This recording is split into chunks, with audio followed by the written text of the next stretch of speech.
Hoje a gente vai falar de coma. Não sei se é uma coisa que vocês acabam vendo muito a inteligência, mas é bom ter pelo menos uma noção do que fazer caso o paciente chegue com esse estado, né, na emergência. Então, primeiro é importante ter uma boa história clínica, que obviamente vai ser colhido com um acompanhante, né, ou quem estiver com o paciente, e exame físico. Existem alguns detalhes do exame físico que podem direcionar para a causa do coma. Tá? As três principais causas de coma fora do ambiente hospitalar são intoxicação, isso aqui na emergência é a primeira coisa que vocês vão pensar. Existe paciente no CTI, que interna e depois evolui com coma. Aí a gente vai pensar em outras causas. Mas o paciente que vem da rua mesmo, com um quadro de rebaixamento do nível de consciência, não interação, a gente tem que pensar em intoxicação. Uma outra causa é descompensação diabética, então sempre perguntar quais são as comorbidades que o paciente tem, se faz uso de medicação, e injúria traumática, que são as três principais causas fora do ambiente hospitalar. E o que é o coma? É a ausência completa de consciência, irresponsividade aos estímulos externos, e os reflexos de tronco podem estar presentes ou não. Então, ter ou não reflexo de tronco não ajuda a gente a definir como, ajuda a ver prognóstico, né? Um paciente que está em coma e que não tem reflexo de tronco, a gravidade é maior, tá? Então, como que é o sistema que envolve a consciência, né, e despertar? Então, a gente tem a formação reticular ativadora ascendente, que fica na região posterior do tronco, de todo o tronco, né? Manda impulso e conexões para o tálamo e do tálamo para o córtex cerebral. Então, qualquer coisa que altere essa comunicação aqui pode levar ao coma. Tá?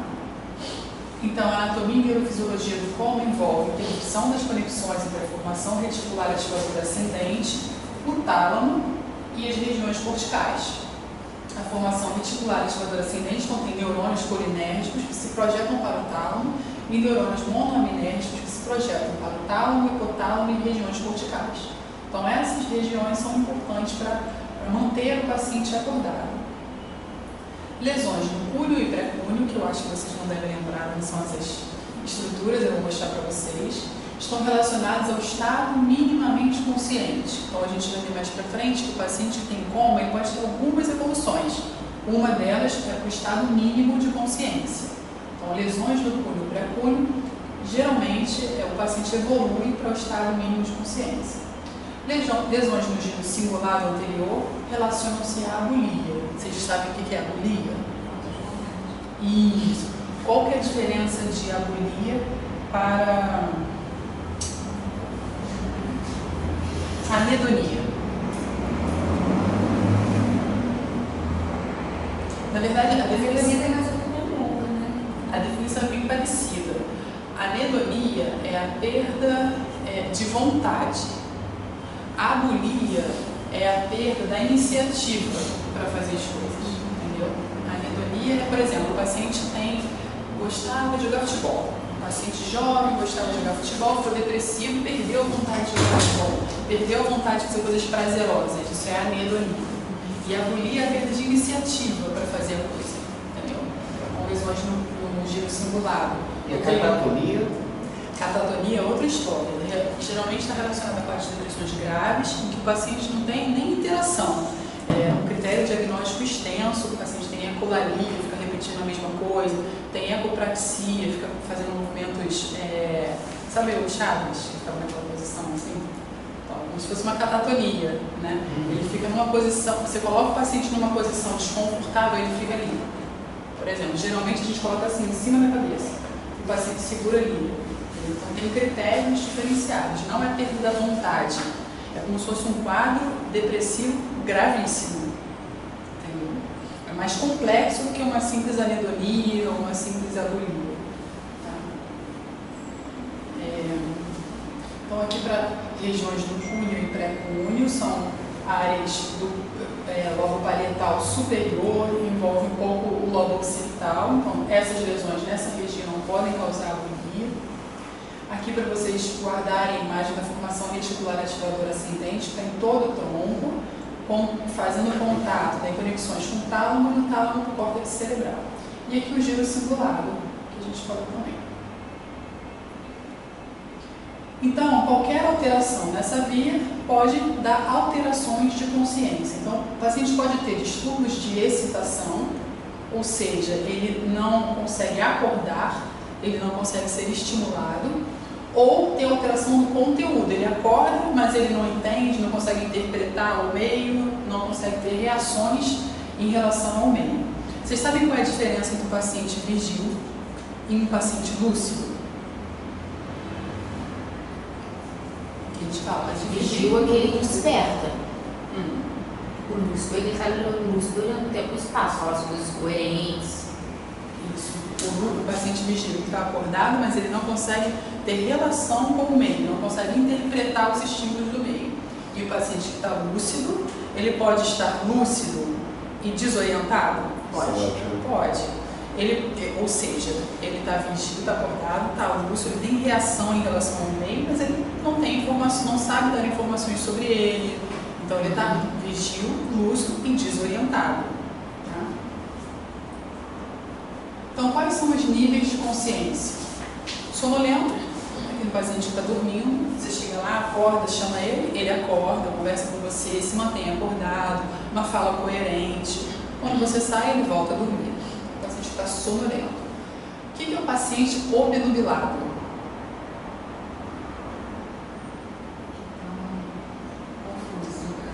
Confuso. Ele acorda, está dormindo lá, você chama ele acorda, mas ele tem uma fala incompreensível, não fala coisas com conexão e volta a dormir, está obnubilado. Delírio. Delírio ele tem algumas características, né? Ele pode estar até sonolento, o paciente tem delírio hipoativo, ele pode estar mais sonolento. No delírio hiperativo, o paciente está agitado, tá? Tem alucinações, tem alteração do ciclo sono-vigília e tem confusão mental. Então, basicamente essas 4 alterações. Tá? O que é o torpor? Você não desperta, não chamada. Não desperta, Ela não interage. Ela desperta, mas ela não mantém a consciência, né? Então ela acorda, você sacode ela acorda, aí você está falando, ela volta a dormir, ignora o estímulo externo, entendeu? Isso é o torpor. Eles até, em alguns locais que ele definiu como pré-coma, ou seja, o paciente está quase lá, está quase evoluindo para o coma, tá? Então essas são as alterações, para vocês também, quando relatarem, saberem relatar direitinho. Então, o paciente que tem coma, não tem nenhuma interação com o meio, não acorda, tá? Ele tem algumas evoluções, dependendo da causa do coma. Ele pode evoluir para a morte encefálica, ele pode recuperar a consciência. Da recuperação da consciência, ele pode ficar no estado mínimo de consciência, ou seja, ele tem pequenas interações com o meio, que eu vou mostrar mais para frente. Ele consegue, por exemplo, acompanhar o examinador com o olhar. Você pede para ele segurar a caneta, ele pode segurar a caneta, mas não sabe o que fazer com ela. Ele tem algumas pequenas interações com o meio, por isso que o nome é esse, né? Estado mínimo de consciência. Ele pode ter uma recuperação completa em alguns meses, ou ele pode recuperar a consciência, mas ficar com alguma incapacidade física, por exemplo. Ou permanecer no estado vegetativo persistente. O paciente tem abertura ocular, mas não tem interação, não acompanha o examinador. Tá? Então, essas são as evoluções do coma. O paciente que fica no estado vegetativo persistente, a gente tem um prazo, assim, mais ou menos de até 3 anos, para que ele possa ter alguma outra evolução melhor. Depois de 3 anos, se ele não teve nenhuma evolução melhor, ele provavelmente vai ficar naquele estado para sempre. Tá? Existem algumas medicações que estão em estudos, né, ainda para esse tipo de paciente, para tentar melhorar para dar algum grau de sobrevida para esses pacientes, que são o Zolpidem, que eu não sei se vocês já ouviram falar. Ele é um indutor do sono, mas tem uma ação positiva nesses pacientes, e a lamotrigina.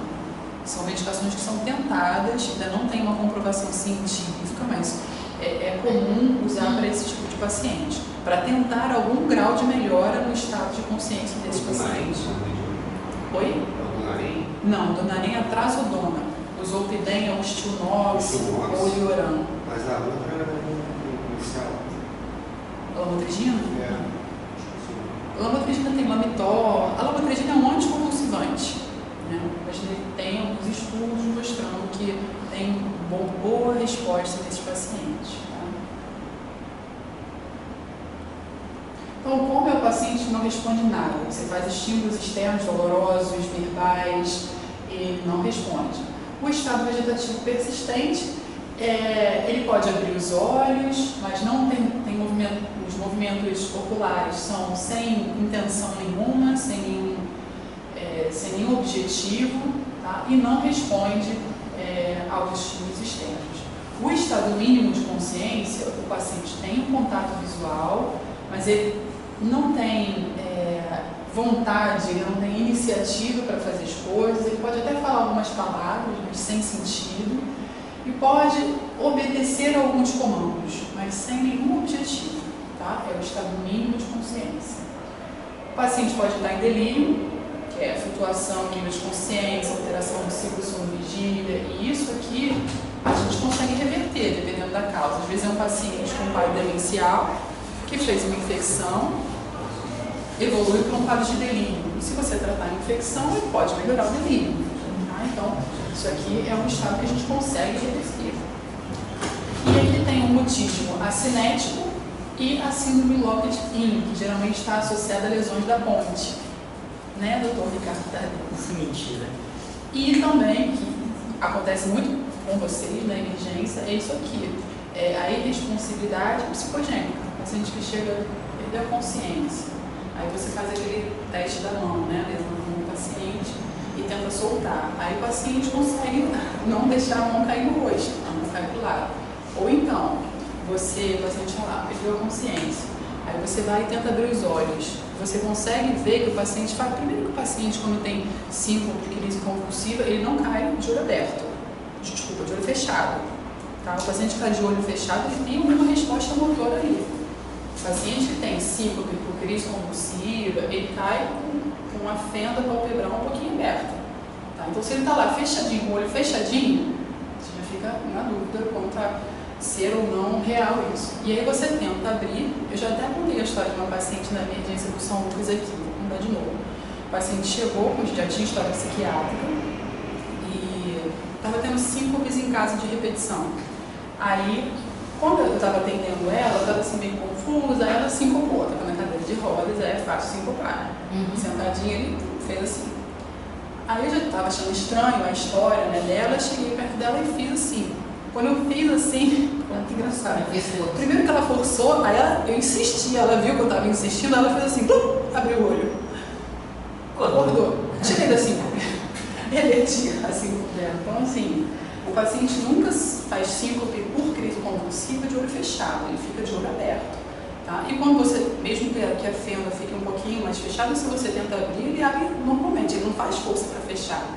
Entendeu? Então, esses dois testes são importantes. Tentar soltar a mão no rosto, o paciente, se estiver consciente, ele não vai deixar bater no rosto, e tentar abrir os olhos do paciente. Tá? Então, tá bom, essa é a definição de coma, fisiopatologia mais ou menos, e aqui as causas do coma. Então, elas podem ser metabólicas, hipo ou hipernatremia, hipo ou hiperglicemia, hipoxemia, acidose, isso aqui tudo vocês têm que, de cara, tentar investigar quando o paciente chega. Causas infecciosas, então tem que perguntar a história de febre, dor de cabeça prévio ao coma, tá? Então, meningite, encefalite, abscesso cerebral e sepse. Não acabou. Então, tem as causas vasculares, cefalopatia hipertensiva, AVC isquêmico, AVC hemorrágico, para vocês são os mais importantes, status não convulsivo, né? Tóxico aqui também é bem importante para vocês, é comum intoxicação com benzodiazepina, por exemplo, né?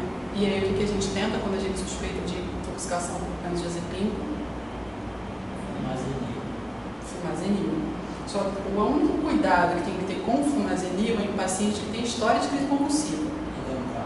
Porque o fumazenil, ele baixa o limiar para convulsão. Então, às vezes a gente fica tentado, não vou ver deve ser uma intoxicação, paciente história psiquiátrica, já fazia uso de Rivotril em casa.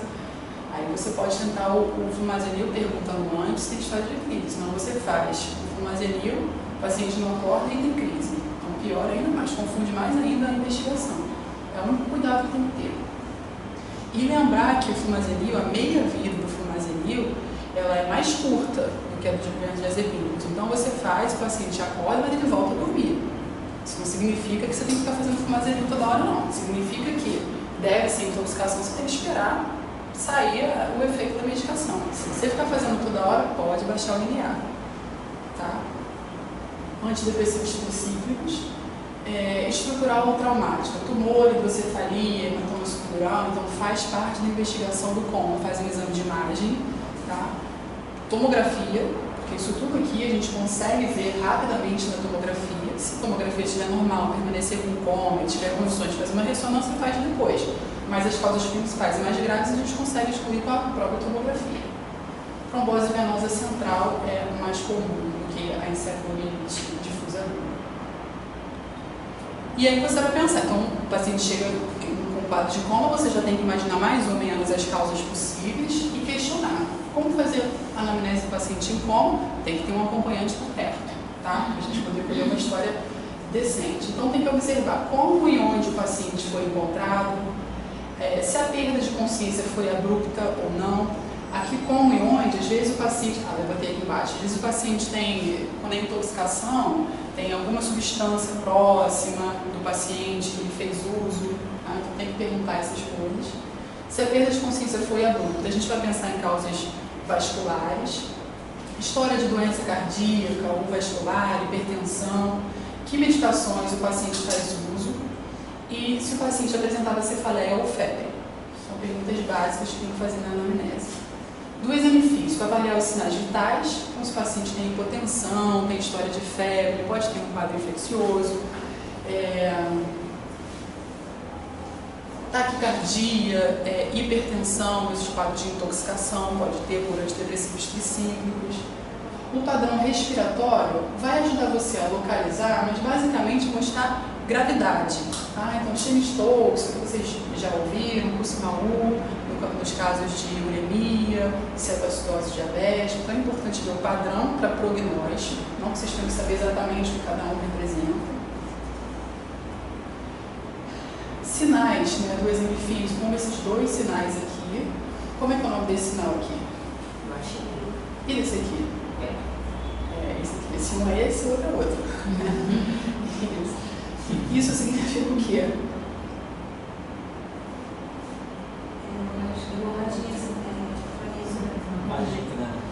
Isso, fratura de base de crânio. Tá? Pele seca. É comum em paciente desidratado, mas em paciente com intoxicação por barbitúrico. Tá? Aquela pele seca. Diaforese. O paciente chegou em coma, mostrando uma sudorese bastante intensa. Quais duas causas principais você tem que pensar?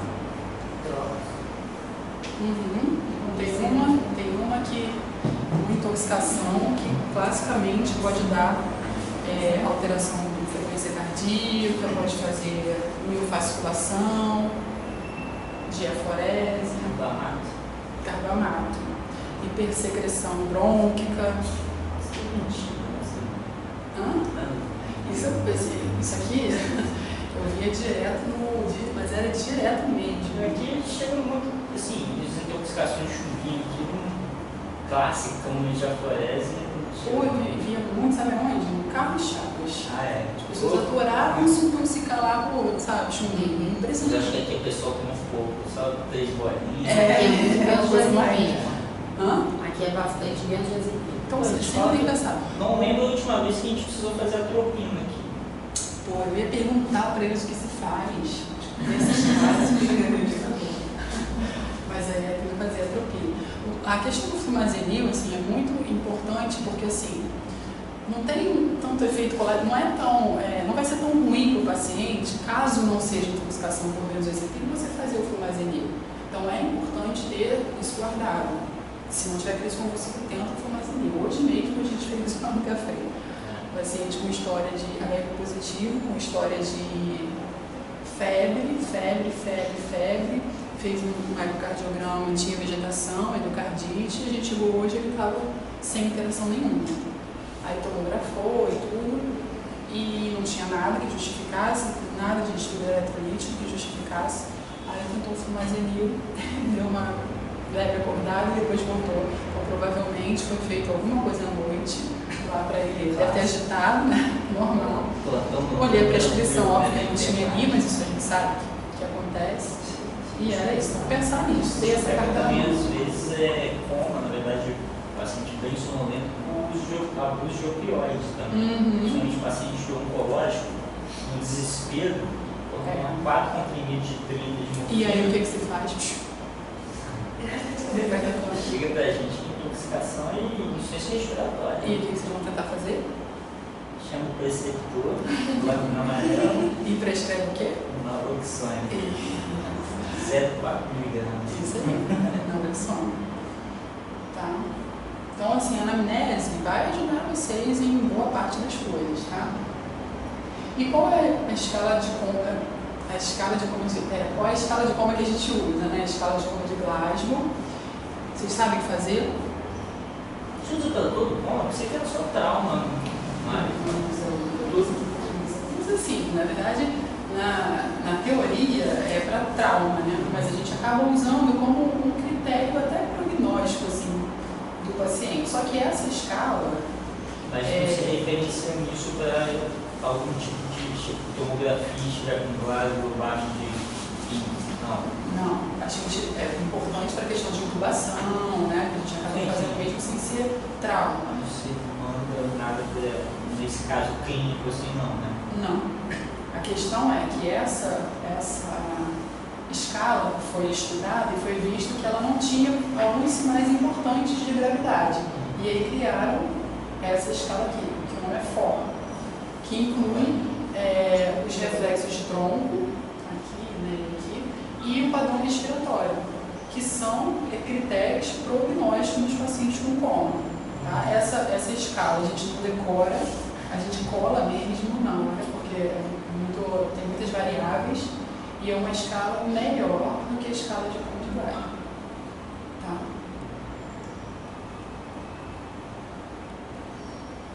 Então, no exame físico, né, o que é importante a gente avaliar? A pupila. Quais são as principais alterações pupilares que vocês conhecem, mais clássicas?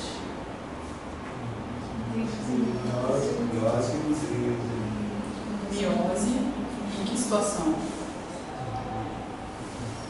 Está bem pequenininho assim no colágeno. Miose ou chumbinho. Os pequenininhos que é chumbinho, né? E o quê? Tem uma lesão, tem uma estrutura aqui. Quando tem alguma afecção dessa estrutura, pode causar pupilas puntiformes. Ponte? Ponte. E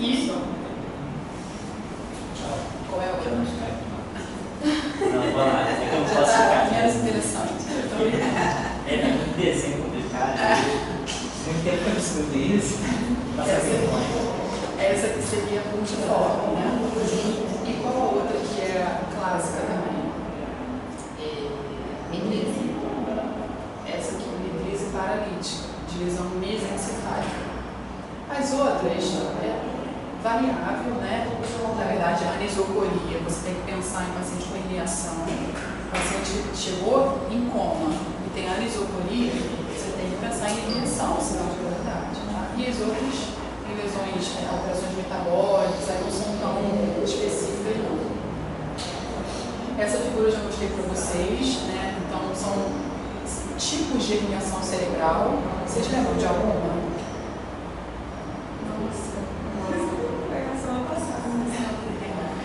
Tem algumas que são mais importantes, né? Primeiro, que a gente fala de foramenal, que é a herniação através do forame magno. E que estrutura importante que passa por aqui? O bulbo. Sim, o que tem de importante no bulbo? O centro respiratório. Então, o paciente pode fazer uma arritmia respiratória, pode fazer apneia e eu poder preparar o cardiorrespiratório. Essa estrutura herniando, como é que é o nome dela? O nome que a gente dá para a estrutura mais medial do lobo temporal é, começa com U, uncus.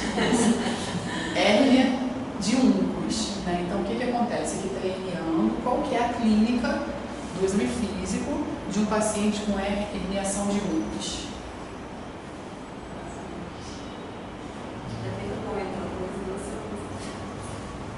O que acontece? Primeiro que aqui mais ou menos, é que essa figura não dá para localizar bem, é o mesencéfalo, tá? Tem um nervo craniano que passa bem do ladinho, sai bem do ladinho, só do mesencéfalo. Hã? É o oculomotor, o terceiro. Então, o terceiro nervo passando aqui, o que vai causar? Pode dar alteração da pupila. Isso. Qual a alteração da pupila? O que o terceiro nervo faz na pupila? Faz a contração. Se ele está lesado, vai fazer midrise. Então, o paciente vai ter midrise paralítica ipsilateral, desse lado aqui. Quando hernia, empurra toda essa estrutura para o lado. E aqui passa a via piramidal. Tá? A via piramidal comprimida contra a calota craniana desse lado vai causar uma paresia contralateral, ou seja, então, o paciente com herniação de uncus vai ter midrise paralítica ipsilateral lesão, paresia ipsilateral lesão. Entendeu? Essas são as mais importantes. As outras não. Herniação diencefálica, que é essa aqui, mas só quando o paciente tem edema ou alguma lesão biemisférica, e aí vai fazer herniar tudo aqui para baixo. Tá? As outras não são tão importantes, mas a foraminal e a de uncus são importantes e a gente tem como avaliar isso clinicamente. Uma arritmia respiratória, o paciente com crise paralítica, tem que pensar em herniação. O paciente chegou, tem que avaliar a pupila. A pupila vai, se tiver alterada, mostra muita coisa pra gente. Tá? E aqui é só a imagem de um meningioma fazendo uma herniação de uncus aqui. Tá? Movimentos oculares anormais. Existem vários movimentos oculares anormais. Para vocês, o que é mais importante é isso aqui. Então, o paciente que chegou, está lá desacordado, você tenta chamar, ele não acorda. Vocês já aprenderam agora que vocês vão ter que olhar a pupila e avaliar a movimentação ocular. Então, você vai fazer assim, o paciente está com o movimento tônico para o lado. Tem que pensar em status não convulsivo. Tá? Isso, eu já também contei essa história aqui, de um paciente no CTI do Albert, que tinha HIV e neurotoxoplasmose. Evoluiu com ciência respiratória, rebaixamento do nível de consciência, foi entubado, ficou entubado e tratando e foi tirada a sedação, o paciente não acordava. E aí uma vez eu fui avaliar, aí eu olhei e estava com desvio tônico para os olhos. Lá na época, né, não faz tão tempo assim, mas na época não tinha com tanta facilidade eletroencefalograma, porque nesses casos a gente pede um eletroencefalograma. O paciente que saiu da sedação e não acorda, você tem que fazer um eletroencefalograma para diagnosticar status não convulsivo. Como tinha desvio tônico dos olhos, a gente começou a tentar e a paciente acordou depois. Então, assim, é importante avaliar os olhos e, nesses casos de desvio tônico, pensar no status não convulsivo, começando de convulsivante. Se tiver como fazer um eletroencefalograma, ajuda também. Mas você não precisa esperar o eletroencefalograma, porque às vezes demora e se você suspeitou de um status, quanto maior o tempo para você iniciar o tratamento, menor é a chance do paciente evoluir com melhora. Quanto mais tempo você demora para iniciar o tratamento com um status não convulsivo, maior a chance dele evoluir com um status refratário. Então, suspeitou, tem que tratar. Tá bom? Esse desvio dos olhos é igual ao nistagmo ou não? Não. É um desvio tônico. Ele fica paralisado por um lado. Entendeu? O nistagmo, aí você vai pensando, pode ter várias interpretações. Odontologia cerebelar, vestibular, né? Fundo de olho também é importante. Então, quando a gente vê o quadro de hemorragia, por exemplo, pode fazer a gente pensar na etiologia. Qual que é o normal aqui? É o de cima ou o de baixo? É o de cima? É o de baixo. De cima a pupila bem pálida sugere edema, tá? O normal é você não ver tão bem as bordas dela. Uma pupila pálida é uma pupila acometida, uma pupila doente. Tá? Mas isso é difícil. Vocês têm oftalmoscópio? Tem? Se tem, tudo bem, mas não é tão comum as pessoas terem. Mas se graça vai amarela, tem sim. Tem, né? Tá. E os reflexos de tronco? Então o paciente chegou, você já colheu a história dele, você já começou o exame físico, e aí você vai avaliar se o paciente tem ou não reflexo de tronco, que isso é prognóstico, né? Reflexo fotomotor, óculo cefálico, córneo palpebral, tosse e óculo vestibular. Vocês lembram desses reflexos? O fotomotor, como é que a gente avalia? É o mais simples. Coloca a luz, né? O fotomotor pode ser direto ou consensual, né? O direto é quando você ilumina um olho e você vê a resposta nesse mesmo olho. Então, quem leva o estímulo, qual é o nervo? É o óptico. Nervo óptico. Quem traz o estímulo, qual é o nervo? O oculomotor. Então, quando eu ilumino uma pupila e avalio nela mesma, eu estou avaliando o segundo nervo ipsilateral e o terceiro nervo ipsilateral. Quando eu ilumino essa pupila aqui e olho para essa, o que eu estou avaliando? O óptico dela. O segundo desse lado e o terceiro desse lado. Tá? Então, se eu ilumino a pupila esquerda, tá? E a pupila esquerda não contrai, mas a direita contrai, onde é que está a alteração? Qual nervo? No segundo, à esquerda. Por quê? Não. O óptico não. Olha só, eu peguei essa pupila, essa mesmo não contraiu, mas essa contraiu. O óptico está íntegro. O óptico está íntegro. Porque se o outro lado contraiu, é porque o óptico desse lado levou o estímulo. O que não está funcionante é o oculomotor desse lado. Tá? É assim que a gente interpreta o fotomotor. Reflexo óculocefálico. É alguma coisa com o olho e alguma coisa com a cabeça. De boneca, né? Isso, de boneca. Então, qual que é o normal? Eu botei lá na frente, qual que é o normal? Quando eu giro a cabeça para a esquerda, o que é normal? O olho fazer o quê? A gente tende a manter o olho fixo, tá? Então, quando a gente gira, a tendência do olho é girar contralateralmente, tá? E o outro lado a mesma coisa. O olho de boneca, o paciente gira tudo igual, tá? Então, quando estiver alterado, é o olho de boneca. O paciente gira, quando gira a cabeça, o olho acompanha. E quais são os nervos que eu estou avaliando? Abducente. Abducente.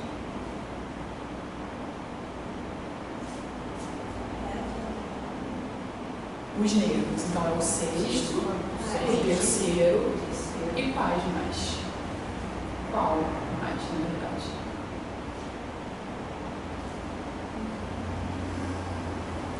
O oitavo. Então você gira o oitavo e o 11º. O 11º faz a movimentação da cabeça. De acordo com a movimentação da cabeça, com as conexões com os nervos oculomotores, a gente consegue manter a fixação. Tá? E o oitavo, porque faz a propriocepção, vamos dizer qual. O oitavo é o vestíbulo palpebral. Tá? E o córneo palpebral? Como é que a gente avalia e quais são os nervos que eu estou avaliando? Você faz um estímulo na pálpebra. Tá, e qual que é o nervo responsável pela sensibilidade da córnea? Na verdade, a gente estimula a córnea e a resposta é o piscar dos olhos, é fechar a pálpebra. Então, qual é o nervo que faz a sensibilidade da córnea e qual que é o nervo que faz o olho fechar? Acho que é o facial, né? Fazer o fechar. O trigêmeo é que faz a sensibilidade da córnea, o ramo oftálmico. Então, quando você faz o estímulo ali, ele leva, o estímulo é aferente, né? Leva o estímulo sensitivo, e quem fecha o olho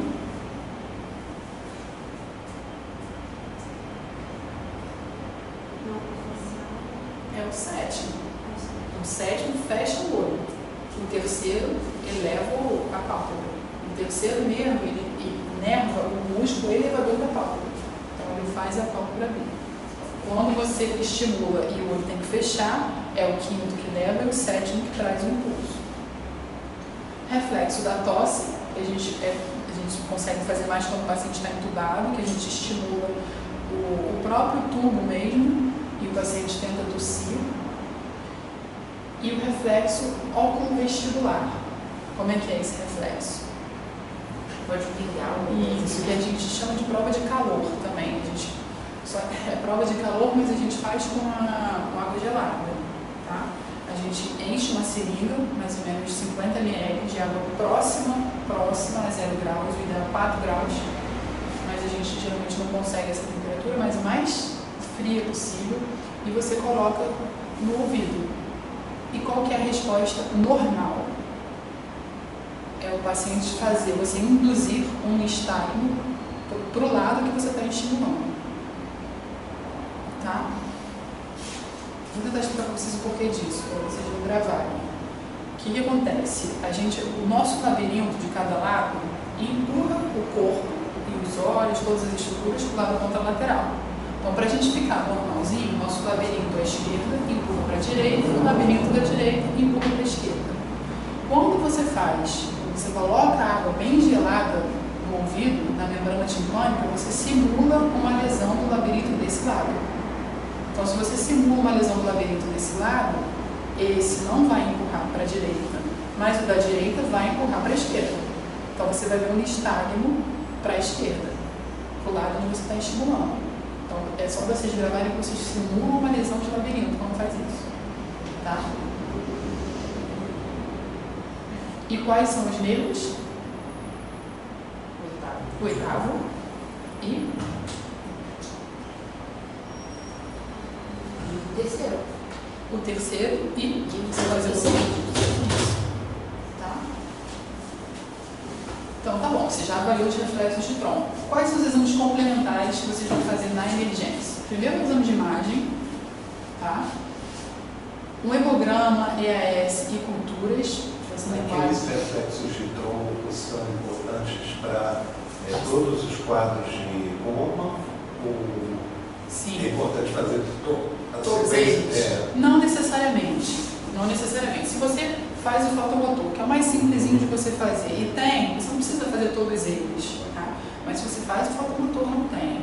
Aí você faz o córneo palpebral, não tem. Aí você já começa a pensar em morte encefálica. E aí você já começa a tentar fazer todos eles. Tem outros também, tem o da apneia, que eu vou mostrar mais pra frente. Mas basicamente para vocês é importante ver pelo menos o fotomotor, o córneo palpebral e o óculo cefálico, que são os mais simples de serem feitos. Tá? Se não tiver, aí já tem que pensar em abrir um protocolo de morte encefálica, que eu vou falar também disso um pouco mais pra frente. Então chegou lá na emergência, você colheu uma história rápida, pediu um exame de imagem, tem que pedir essas coisas aqui, um hemograma, ES, culturas para ver infecção, distúrbios eletrolíticos, é muito comum o distúrbio do sódio, glicemia, eletrólito, metabólico, mas é importante pedir também, tá? Avaliar a função renal, uremia é uma causa comum também de coma, função hepática também é outra causa comum de coma, função tireoidiana, TSH, T4-hidro. Quando que a gente vai fazer uma função lombar? Primeiro, se o paciente chega com história de cefaleia, né, uma dor aqui atrás, que evoluiu com coma, febre. Tá. E qual outra situação que você vai fazer uma punção lombar? Vai fazer ou não vai? Vai fazer. Se você fez tudo e não achou nada. Se você fez hemograma, uma cultura, ele não achou nada, pode ser que seja uma infecção do sistema nervoso central. Né? Às vezes o paciente não consegue, o acompanhante não consegue dizer exatamente se teve febre, se não teve febre. Então, você vai pensar assim, fez tudo isso, não achou a causa, uma punção lombar. Tá? E o eletroencefalograma, quando a gente vai fazer? Quando você examina e tem desvio tônico do olhar, quando o paciente tem história de crise convulsiva, pode ter evoluído para um status não convulsivo, quando todos os exames estiverem normais. Tá? E o que a gente avalia no líquor? A pressão de abertura, qual é o normal da pressão de abertura? De 10 a 20 é normal, mais do que isso sugere uma hipertensão intracraniana. O aspecto do líquor, se o líquor hemorrágico, você pode pensar numa hemorragia subaracnoide, por exemplo, líquor turvo, você vai pensar em infecção bacteriana. Celularidade, a gente tem que pedir no líquor, porque aumento de celularidade vai sugerir infecção. A gente pede geralmente assim, celularidade total e específica. Porque a celularidade total vai dizer quantos leucócitos tem. O normal é até 5. Quando você fala específica, você quer saber quanto tem de polimorfo nuclear, que vai sugerir infecção bacteriana, e quanto tem de linfócito, que vai sugerir infecção viral. Bioquímica, basicamente, a proteína e glicose. Proteína elevada não é específico, mas sugere infecção, pode sugerir doença desmineralizante, uma série de coisas. E a glicose baixa vai sugerir infecção bacteriana. Tá? Tinta da China, para quê? Tinta da para criptococo, tá? As culturas para bactérias, mas isso demora 3 dias para sair. DAR para tuberculose e pesquisa viral através de PCR. Então é importante medir também PCR para herpes, para citomegalovírus, para EBV. Isso, os PCRs são caros. Então, basicamente, quando a gente suspeita de uma doença viral, a gente pede herpes e citomegalovírus. Porque se for herpes, infecção por herpes, a gente vai tratar como? Acidovírus. Se for infecção por citomegalovírus, a gente vai tratar como? Ganciclovírus. Se for outro vírus, é BV. Tenta-se o aciclovir, mas não tem nenhuma evidência de melhor. Tá? Então, por isso tem que pedir pelo menos o herpes vírus e o citomegalovírus, porque a conduta vai ser diferente. Tá? Qual é o manejo do coma na primeira hora? Primeiro, os sinais vitais, proteger via aérea, avaliar o HGT, que é simples, ali na beira do leito a gente consegue fazer para ver reposição de glicose, ou cetoacidose diabética, né? Se houver suspeita de intoxicação por opioide, naloxone 0,4 a 2 mg IV a cada 3 minutos. Em caso de intoxicação por benzodiazepina, flumazenil, tá? Você pode fazer 5 mg. Importante não ficar refazendo toda hora, só para você ver se é a possível causa, tá? Corrigir distúrbio eletrolítico e a tomografia de trânsito. Na primeira hora, isso aqui tem que ser feito. Tá? Enquanto isso, você vai tentando buscar a história.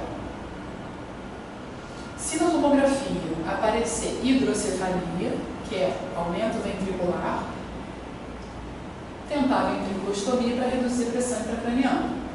Se tiver massa, edema cerebral, hemorragia, de uma avaliação neurocirúrgica para indicação de drenagem, de uma cranectomia descompressiva. Se sinais de hipertensão intracraniana, já começar o manitol. Vocês lembram qual é a dose do manitol que a gente faz? 80 de 88. Hã? 80 de 88. Não. 0,25 a 0,5 miligramas por quilo. Você pode até deixar regular se você quiser, de 8 em 8, de 6 em 6, mas o que é importante? O que vai me dizer se eu tenho que parar ou não o manitol? O que eu tenho que acompanhar no paciente quando eu faço manitol? A função renal é importante, mas tem uma outra coisa que a gente tem que avaliar. Tem 3 coisas que a gente tem que avaliar. Hidratação, porque o manitol tem ação diurética, então se o paciente estiver desidratado, você vai desidratar mais, tem que ter cuidado com isso. E quais são as outras 2 coisas muito mais importantes? Medir a pressão. O sódio, porque para a gente não fazer hipernatremia no paciente, e osmolaridade. A gente tolera até uma osmolaridade de 320. Tá? Ou você pode usar também a salina hipertônica a 3%, mas o mais fácil da gente conseguir é o mannitol. E quais são as outras medidas para hipertensão intracraniana? O leito. A cabeceira a gente deixa a quantos graus, mais ou menos?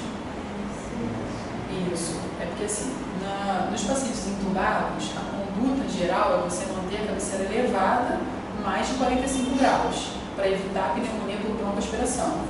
Mas, se o paciente tiver, o ideal é que você deixe a 0 graus. Mas só que se o paciente está entubado, você vai deixar 0 graus, você vai favorecer a pneumonia por broncoaspiração. Então, você até deixa elevado, mas não mais do que 45 graus. Tá? O que mais? A gente pode fazer.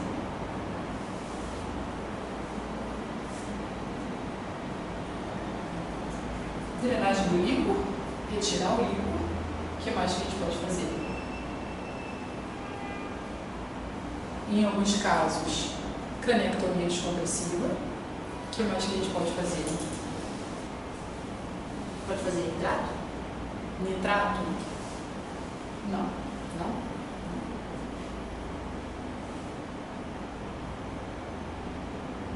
Tem uma medida que é intermitente, que você faz, mas você não mantém o paciente quando ele está entubado.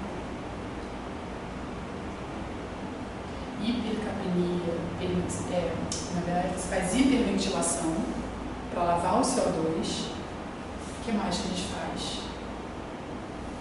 Sedação para diminuir o metabolismo cerebral. Essas são algumas das medidas. Então, basicamente, ali na emergência, rapidinho, você vai fazer um mannitol e acompanhar só de osmolaridade. Se houver suspeita de infecção do sistema nervoso central, iniciar o tratamento empírico, tá? Você colhe o líquor, de preferência antes de começar o antibiótico, mas se você suspeita, você já pode começar a ceftriaxone, vanco e aciclovir. Então, você vai cobrir bactéria e vai cobrir vírus. Depois, quando sai o resultado, não é viral, tira o aciclovir, mas pelo menos você não perdeu tempo. Tá? Qual a dose do ceftriaxone que a gente faz? 250. Tem que ser dose alta para penetração do sistema nervoso central. 2 gramas em vez de 12 em 12 horas. E como a gente faz vanco? 500 de 6 em 6 ou 1 grama de 12 em 12. E do aciclovir? 200 de macromato? Não? 200 de macromato? Não. A gente faz 10 miligramas por quilo, de 8 em 8. Isso aqui que eu estou falando é para encefalite viral. E em paciente que está internado no CTI, por exemplo, que fez uma parada cardiorrespiratória, ele pode evoluir com encefalopatia tóxico-isquêmica, ou seja, é aquele quadro clássico. O vulvozinho internou com pneumonia, evoluiu com sepse, foi entubado, teve uma parada cardiorrespiratória, foi reanimado, melhorou os parâmetros inflamatórios, suspendeu a sedação e ele não acordou. Então aí você tem que pensar numa encefalopatia tóxico-isquêmica pós-parada, pela própria parada cardiorrespiratória. E aí quais são os critérios de mau prognóstico pós-parada? Um paciente faz encefalopatia pós-parada. Mioclonia, tá? Ausência de reflexo fotomotor ou córneo-palpebral após o 3º dia. Até o 3º dia você ainda espera ele ter alguma reação. Após o 3º dia não apareceu o reflexo, prognóstico reservado. Ausência de resposta motora até o 3º dia, após o 3º dia. Só que o potencial evocado sensitivo, vocês não vão ter como fazer aqui, até em hospital particular a gente não consegue fazer, mas é uma forma de você ver, vamos dizer assim, a via sensitiva e o córtex cerebral. Então, se não tiver resposta, é porque tem dano na via sensitiva e no córtex cerebral. E aumento dessa proteína, enolase neurônio específica no sangue. Se tiver aumento dessa proteína, o prognóstico ruim. Provavelmente, quando a gente faz isso, por exemplo, paciente que não acordou, você suspeita de encefalopatia tóxico-isquêmica, você quer ver o quanto você vai investir no paciente ou não. Aí você dose anular estimulante, se estiver alta, prognóstico muito ruim, talvez seja melhor você não investir no paciente. O paciente que evolui para estado vegetativo persistente, permanecem por 3 anos, raramente recuperam a consciência após esse período. Tá?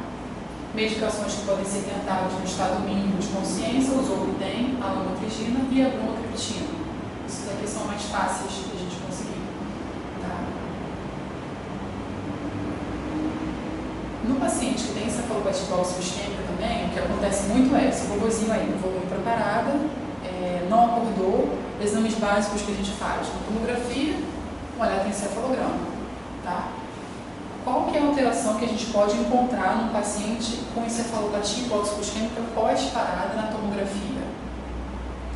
Basicamente, hipodensidade nos grupos da base e regiões occipitais, parieto occipitais. Então, se o paciente evoluiu com parada, não acordou depois de suspender a sedação, você fez uma TC e tem hipodensidade nos grupos da base e regiões corticais, você pode dizer que a etiologia desse coma é encefalopatia tóxico-isquêmica. Tá? E aí você vai avaliar essas coisas aqui para ver o prognóstico. Isso aqui é só para vocês guardarem uma imagem clássica e uma evolução clássica, né, da encefalite herpética. Caracteristicamente, o herpes ele acomete o lobo temporal. Então, um paciente que chega em coma, por exemplo, você faz uma tomografia de crânio e evidencia um sinal, uma hiperdensidade, um sinal hiperdenso no lobo temporal, você tem que suspeitar de encefalopatia herpética. Pode começar o tratamento empírico. E, consequentemente, você tem que pedir líquor e eletroencefalograma. Tá? Porque, por acometer o lobo temporal, faz muita crise convulsiva.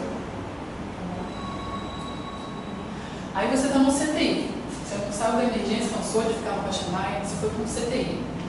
Aí pedem uma vaga para você, de um paciente de 32 anos, previamente rígido, após desentendimento familiar, foi admitido na emergência com quadro de rebaixamento do nível de consciência, hipersalivação. Segundo o familiar, o paciente apresentou vômitos intensos antes de ficar sonolento. Aí você fez um exame físico, o paciente está bradicárdico, hipotenso, miótico, com sinais de incontinência fecal. Qual o possível diagnóstico? Intoxicação por carbonato. E qual a conduta? Atropina. Tá? Então, isso é muito clássico, esse quadro assim, de hipersalivação, pupila miótica, miofasculação, o paciente pode apresentar também. Então, suspeitar de intoxicação por carbonato. A pergunta principal é: por que alguém que tem um paciente psiquiátrico em casa tem chumbinho no armário do lado do açúcar, tá entendendo? Café, chumbinho e açúcar. Não, às vezes a pessoa vai em loja que vende, fala que vai problema em casa, eu já vi história da pessoa que foi na loja de cachorro assim, que foi comprar. Isso não é pouco. Isso não é pouco tem camelô, tá? No camelô tem. Tô te falando, lá no Carlos Chagas eu vi alguns casos assim. Paciente esquizofrênico, tal, não sai de casa, como é que o cara vai jogar chumbinho, minha senhora? Eu tava no armário. Porque eles usam para matar. Vocês saberiam, antes da aula, vocês saberiam pensar nisso e tratar Uma isso. internet no momento. Obrigada. Aí você já conduziu tudo isso, o paciente chegou em coma, você já pensou nas hipóteses diagnósticas, você já fez o exame físico, já tentou fumazenil, já tentou tudo, não resolveu, fez os reflexos de tronco, achou, você olhou ali o córneo palpebral, o fotomotor não tinha, aí você começou a pensar em morte encefálica. O que é a morte encefálica? Consiste na cessação irreversível de todas as funções gerais do sistema nervoso central acima do nível do fluxo mágico. É caracterizada mediante a realização de exames clínicos e complementares. Para você dizer que o paciente está em morte encefálica, você tem que ter avaliação de exame físico e ter pelo menos um exame complementar, que a gente vai falar mais para frente quais são. Os dados clínicos e exames complementares deverão ser registrados no termo de declaração de morte encefálica, que tem um modelo do Conselho Federal de Medicina. Tá? é consequência de processo irreversível e de causa conhecida. Ou seja, não é qualquer um que vai ter diagnóstico de morte encefálica. Você tem que ter toda a investigação completa em uma possível causa e que essa possível causa seja irreversível para você poder abrir o protocolo de morte encefálica.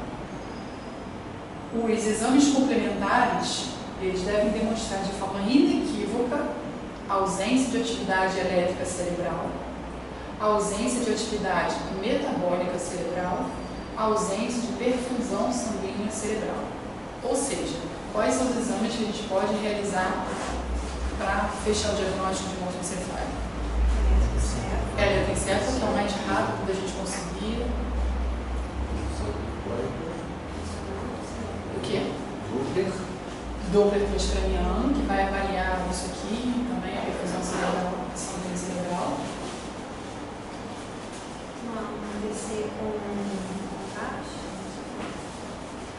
Não. Mas avaliação dos vasos, né? Então, uma telegrafia, por exemplo, para ajudar você.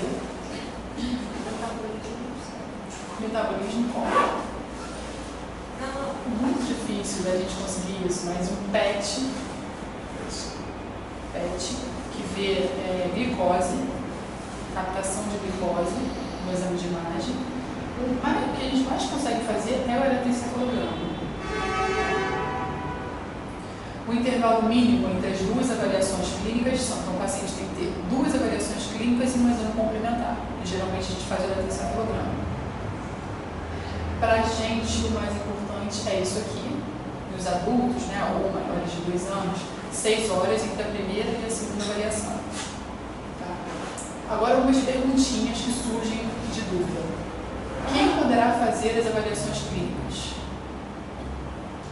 É só o pessoal da equipe de... esqueci o nome. Não? Não. São 2 avaliações. Pelo menos uma delas tem que ser feita por um neurologista ou um neurocirurgião. E a outra pode ser o clínico mesmo. O médico que está no CTI, vocês que, sei lá, Deus me livre, mas pegaram um paciente que evoluiu com morte encefálica aqui na emergência, vocês podem fazer o primeiro exame. O segundo, ou o neurologista faz o primeiro e vocês o segundo, não tem ordem, mas tem que ter um neurologista ou neurocirurgião e um clínico. Ou 2 neurologistas ou 2 neurocirurgiões. Pelo menos uma tem que ser um neurologista ou neurocirurgião. Qual será a data do óbito?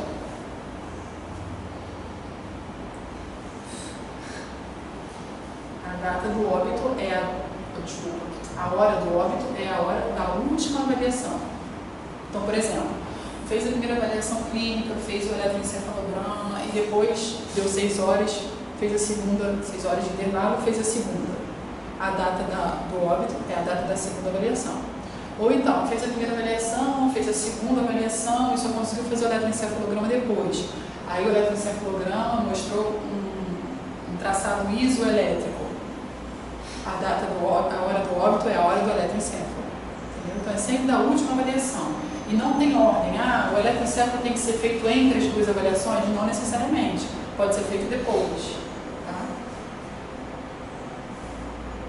Acabei de responder, né? Em que momento do protocolo deve ser realizada a avaliação complementar?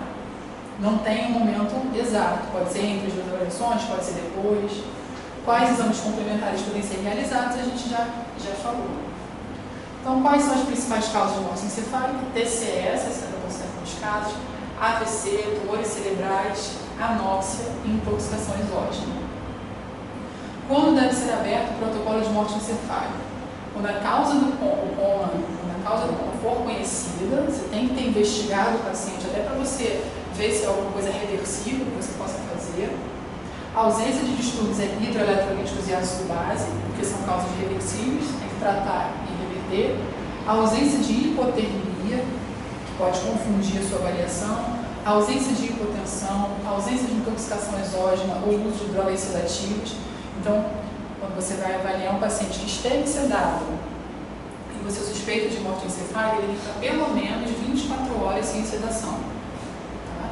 Você não pode fazer a avaliação nesse período de 24 horas. Estar em ventilação mecânica, para você preservar, né, a oxigenação do corpo, e Glasgow de 3. aqui são os parâmetros hemodinâmicos, para você não pode estar hipotenso, não pode ter distúrbio de gasometria, porque você tem que fazer o teste da apneia, por exemplo. Se o paciente tiver distúrbio da gasometria, você pode piorar mais ainda. Então você tem que checar se não tem nenhum distúrbio. Alterações metabólicas, se tiverem, tem que estar corrigidas. Então, primeiro, você, tá bom, agora eu vou avaliar o paciente se ele está em morte encefálica. Primeiro você faz o Glasgow. O Glasgow deu 3. Aí depois você vai avaliar os reflexos de tronco. Fotomotor, que a gente já falou, córneo palpebral, óvulo cefálico, óvulo vestibular, o de tosse, vai estimular lá o tubo, e o teste da apneia, que esse é o mais difícil. Aqui a gente já falou, né, como é que a gente avalia o fotomotor, quais são as vias. A via aferente é pelo segundo nervo e a eferente pelo terceiro.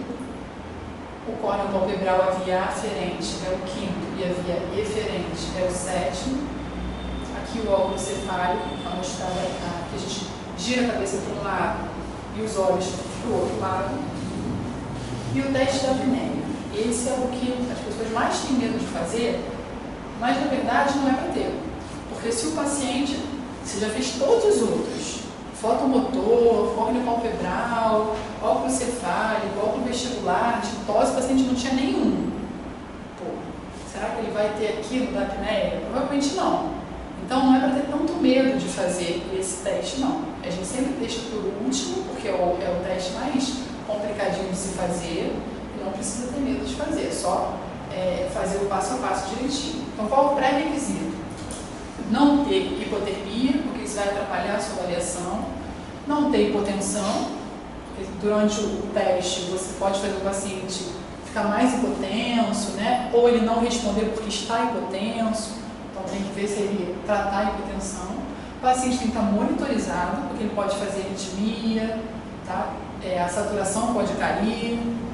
E o pH maior do que 7,3.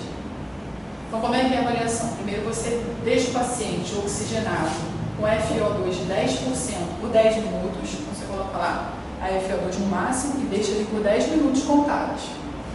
Aí, acabou os 10 minutos, mantém ele a 100%, colhe uma gasometria.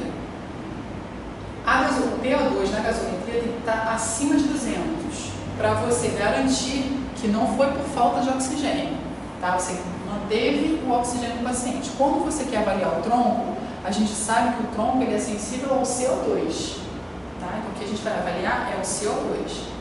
Então, tem que oxigenar para ele ficar com 200 de PO2 e isso não atrapalhar a sua avaliação. Aí você garantiu que o PO2 está acima de 200, desconecta o paciente do ventilador e introduz uma cânula até a carina. Né? Você vai, bota, vai parar de ir, você deixa ali. Mantém o fluxo de oxigênio a 6 litros por minuto. Observar os movimentos respiratórios por mais de 10 minutos. Oxigênio o paciente a 100% por 10 minutos. Qual é a gasometria? O PO2 está acima de 200. Então, desconecta o paciente do ventilador, coloca uma fonte de oxigênio lá dentro a 6, 8 litros por minuto e espera mais 10 minutos. Nesses 10 minutos, geralmente está todo mundo... A enfermagem fala, não sei o que, mas isso é para você estar ali, ó, de olho no paciente. De olho no paciente e de olho no monitor. Se o paciente tiver hipotensão, arritmia, desaturar, você tem que interromper o teste. Tá? Então você fica contando os 10 minutos, olhando o tórax do paciente para ver se faz algum movimento respiratório. Após os 10 minutos, não teve movimento respiratório nenhum, você colhe uma gasometria. Se a PCO2 estiver maior do que 55 e o paciente não tiver feito nenhum drive respiratório, significa que ele não tem o tronco dele viável. Porque com uma PCO2 acima de 55, isso já é um estímulo para você fazer o drive. Se o paciente não fez, é porque ele não tem o reflexo de tronco. Mas o paciente DPOC, por exemplo, a gente sabe que ele é um paciente que naturalmente retém CO2. E às vezes o paciente tem PCO2 de 60, logo assim, por a gasometria tem PO2 de 60. Qual vai ser a avaliação, então? Se você fizer isso aqui tudo e a PCO2 subir mais de 20 milímetros de Hg, de mercúrio, subir mais de 20 milímetros e o paciente não tiver drive respiratório, ele não tem reflexo de tronco. Tá? Então, Então a avaliação é um PCO2 maior que 55, sem drive respiratório, ou um paciente que antes, na primeira gasometria aqui, já tinha uma PCO2 maior que 55, na segunda você vai ter que ver se subiu 20 milímetros. Se tiver subido 80, por exemplo, e o paciente não teve drive, não tem reflexo de tronco, né? Não tem esse reflexo. Mas se o paciente está muito tempo com a continuação respiratória e está, sei lá, com atrofia do músculo, ele vai conseguir responder um pouquinho, seja? Consegue. Você consegue ver algum esforço respiratório. Consegue sim. Tá? Quando o teste da apneia deverá ser interrompido? Quando o paciente tem hipertensão, queda da saturação de O2 ou arritmia. Então você tem que ficar olhando o tórax do paciente e o monitor. O tórax do paciente e o monitor. Nesses 10 minutos. Tá? Interpretação. Teste positivo. PCO2 maior que 55 ou aumento maior que 20 milímetros quando comparado com a gasometria inicial e a ausência de movimentos respiratórios. Então o paciente fechou o protocolo todo de morte encefálica. Quer dizer, se tiver o teste complementar. Teste negativo, movimentos respiratórios durante esse período de 10 minutos, então você interrompe, não vai reavaliar depois, tá? PCO2 na gasometria inferior aos resultados anteriores, não dá para você fechar o teste. E o teste inconclusivo, hipotensão, arritmia e queda de saturação, porque você teve que interromper, então você não podia até o final. E aí você vai tentar em outro momento.